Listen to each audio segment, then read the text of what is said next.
This analysis is based on media reporting, expert commentary, and observable UK politics patterns, not confirmed private discussions. We encourage viewers to independently verify the facts and form their own opinions.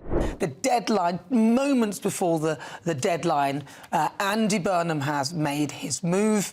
He has formally applied to stand as the Labour MP, reigniting speculation about his future role in the party, putting fresh pressure on Labour leadership. The political landscape of Westminster has just been hit by a seismic shift that few in Number 10 saw coming, or at least few wanted to acknowledge. Andy Burnham, the Mayor of Greater Manchester and the man often dubbed the King of the North, has formally applied to stand as a Labour MP. This isn't just a career change. It is a direct, calculated move that has reignited every inactive rumour regarding the future of Keir Starmer's leadership. Well, Andrew Gwynne is a long-serving Labour MP who has in the last few minutes just announced that he is resigning from the Commons and sparking a by-election in Greater Manchester, the part of the world represented by Andy Burnham, who we all know has wanted to make a return to Westminster for a very long time.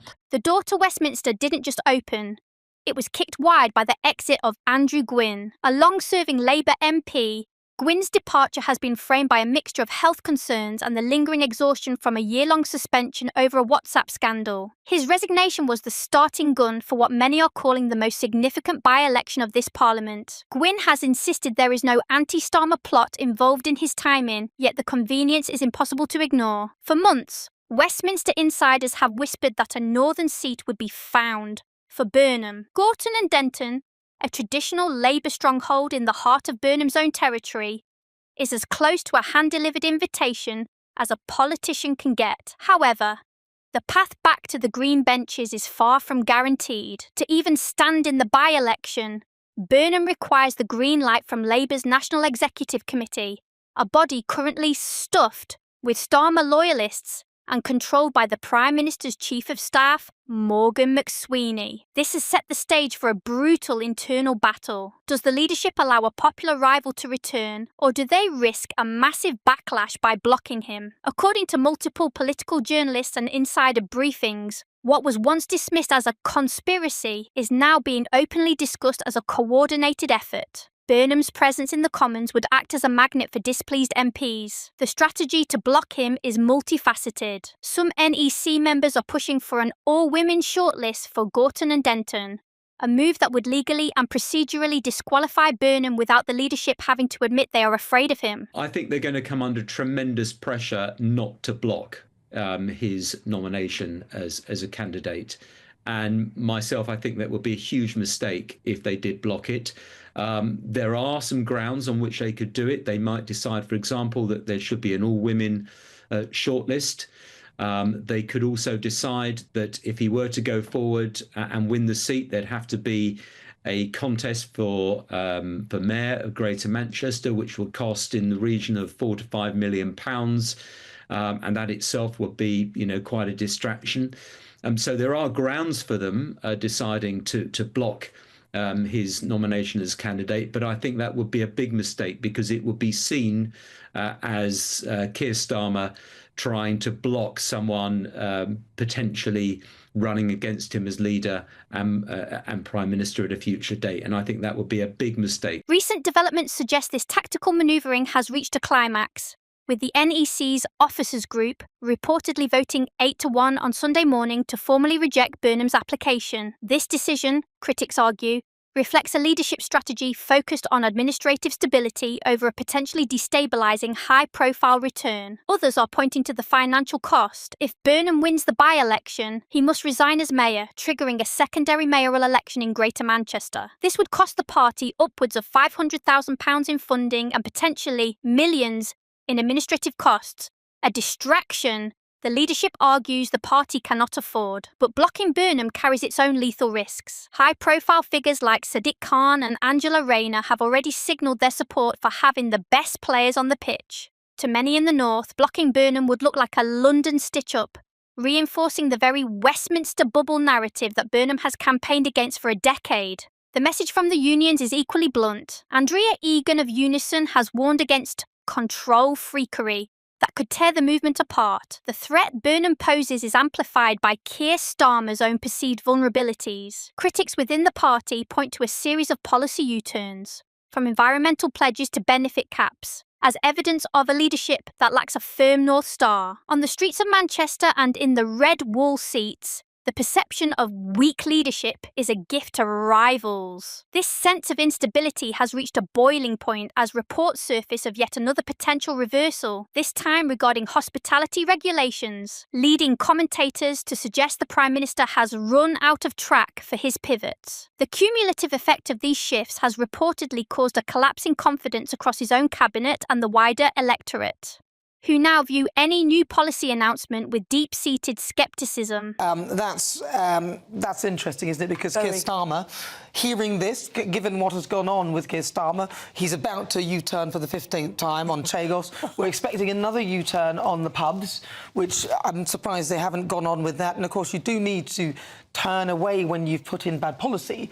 But to put so many elements of bad policy in such a short space of time is I would say, a dereliction of duty. I mean, Keir Starmer has run out of track for his U-turns, and the worry is, Nana, his own cabinet, his party, the British people have lost every confidence in him because of his U-turning. Burnham's brand is the polar opposite. He has spent his time as mayor positioning himself as the man who fights for ordinary working people, often in direct opposition to the Treasury and Downing Street. His rhetoric about rewiring Britain and moving power out of the unelected state of Whitehall resonates with a public that feels increasingly alienated from the central government. During the pandemic, Burnham's televised standoffs with the government over Tier 3 restrictions cemented his status as a national figure who doesn't back down. For Starmer, as critics argue, this is the ultimate nightmare, a rival who is not only popular, but has a track record of winning battles against the Westminster establishment. If Starmer is seen as weak as straw,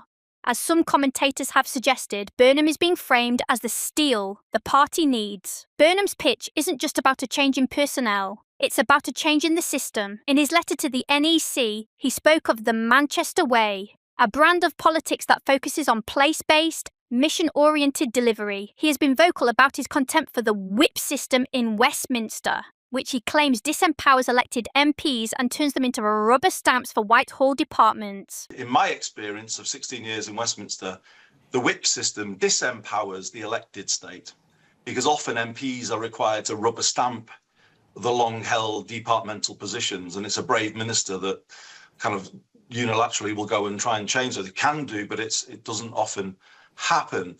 I personally believe the answer to this, to a more functional Britain, is a major reform of the elected state, Westminster, to mirror what's being done now in the local state out in the world that I'm in, which is about place-based, mission-oriented delivery, very much focused around growth. And for me, that means reform of the voting system to make it build a more collaborative, long-term culture within Westminster. By seeking a return to the Commons, Burnham is essentially arguing that the devolution revolution he started in the North cannot be finished without a fundamental rewiring of the national state. This is a radical platform that appeals to the left of the party and the regionalists who feel neglected by the current administration.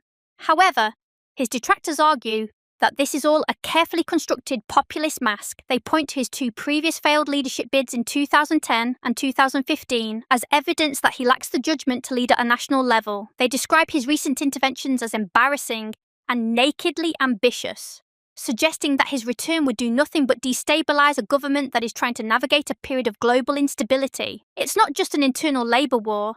The Gorton and Denton by-election is shaping up to be a brutal three-way fight. Reform UK, sensing blood in the water, is expected to mount a massive campaign. Nigel Farage has already warned that Burnham faces humiliation if Reform turns the contest into a referendum on the Labour government's performance.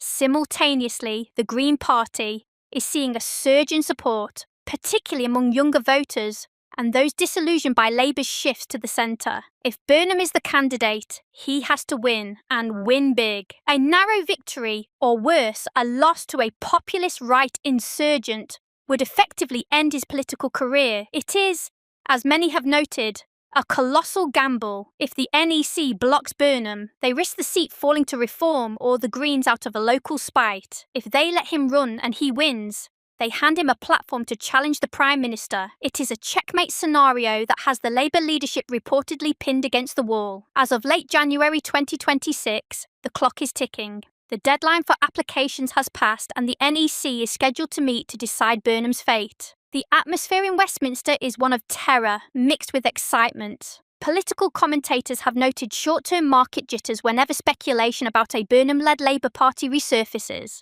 A man who has openly criticised big money and called for an end to dependence on foreign lenders. Whether Burnham makes it back to the Commons or is carved out by the party machinery, the damage to the image of Labour unity is already done. The King of the North has made his move, and the Prince in the shadows is no longer hiding. For Keir Starmer, the challenge is no longer just about governing the country, it's about surviving a rebellion that has now reached his front door. This is more than just a by-election, it is a battle for the soul and the future direction of the Labour Party. If Andy Burnham returns to Westminster, the countdown to a leadership challenge doesn't just begin, it accelerates. The political world is watching, and the Manchester way is about to meet the Westminster machine in a collision that will define British politics for the next decade. That's all for today's deep dive into the political earthquake rocking the Labour Party. Will the NEC's decision to block Andy Burnham stabilise Keir Starmer's leadership? Or has it just created a more dangerous enemy outside the tent? Drop a comment below and let us know your thoughts. If you found this breakdown informative, make sure to hit the like button and share this video with someone who needs to see the latest on the Westminster power struggle. And for more unfiltered news and political analysis, make sure to subscribe and turn on notifications so you never miss an update. Thanks for watching.